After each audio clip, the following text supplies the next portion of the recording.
Shalom saudaraku, mungkin kita pernah mendengar kalimat seperti ini.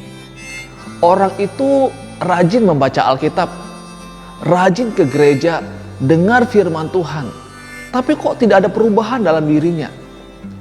Atau mungkin diri kita sendiri, kita orang yang rajin membaca Alkitab, setiap hari kita menjadwalkan untuk membaca Alkitab saat teduh, mendengarkan firman Tuhan, tetapi kita seakan-akan merasa bahwa tidak terjadi perubahan dalam diri kita, atau orang yang kita lihat yang rajin baca Alkitab, tidak ada satu perubahan yang terjadi dalam dirinya. Sehingga kadangkala kita merasa bahwa percuma kita baca Alkitab, kalau toh Alkitab itu tidak dapat mengubah kita. Kalau kita membaca di dalam 2 Timotius pasal 3 ayat yang ke-16, di sana mengatakan bahwa segala tulisan yang diilhamkan Allah itu bermanfaat untuk mengajar, menyatakan kesalahan, memperbaiki kelakuan, dan mendidik orang dalam kebenaran. Ini adalah manfaat daripada firman Tuhan. Tapi realitanya kita lihat, kenapa itu tidak terjadi pada diri kita? Padahal kita rajin mendengarkan firman Tuhan, rajin membaca Alkitab.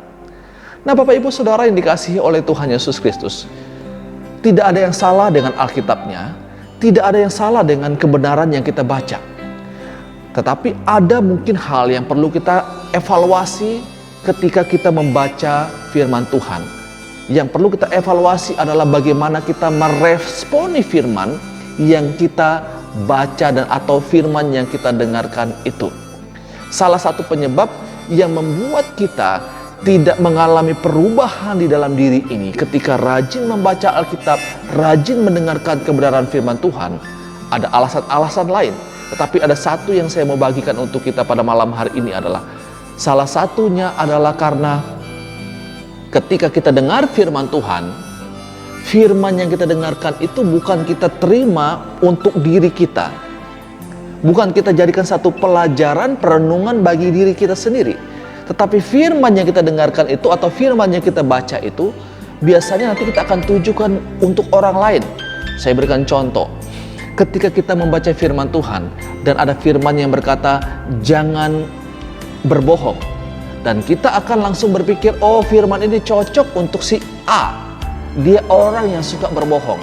Atau ketika kita membaca firman Tuhan yang berkata jangan berzina, kita langsung berpikir kepada orang yang melakukan perzinahan. Atau contoh yang lain, jangan iri hati, jangan gosip, dan lain sebagainya. Semua kejahatan-kejahatan yang kita baca di dalam Alkitab, larangan-larangan Alkitab yang melarang untuk melakukan kejahatan, kita akan berpikir ini cocok untuk dia, cocok untuk dia, cocok untuk dia.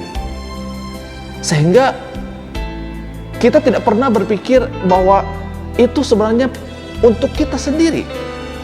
Nah, Bapak Ibu, seringkali yang membuat kita tidak menerima manfaat daripada firman yang kita baca, karena firman itu selalu kita tujukan kepada orang lain. Selalu kita tunjukkan kepada orang lain, bukan kepada diri kita sendiri. Sehingga tidak terjadi perubahan di dalam hidup kita. Tidak ada perubahan sikap di dalam diri kita.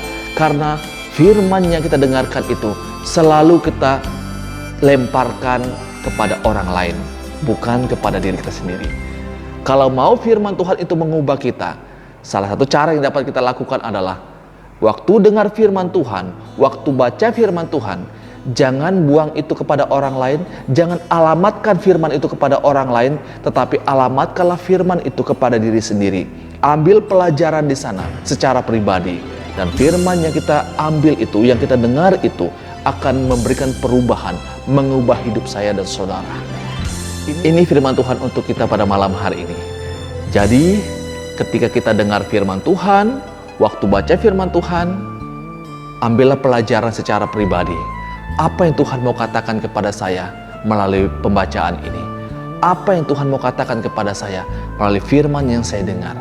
Kalau kita berlaku seperti itu, maka firman yang kita baca, firman yang kita dengarkan itu akan mengubah kehidupan kita. Selamat malam, Tuhan Yesus memberkati kita semua. Shalom.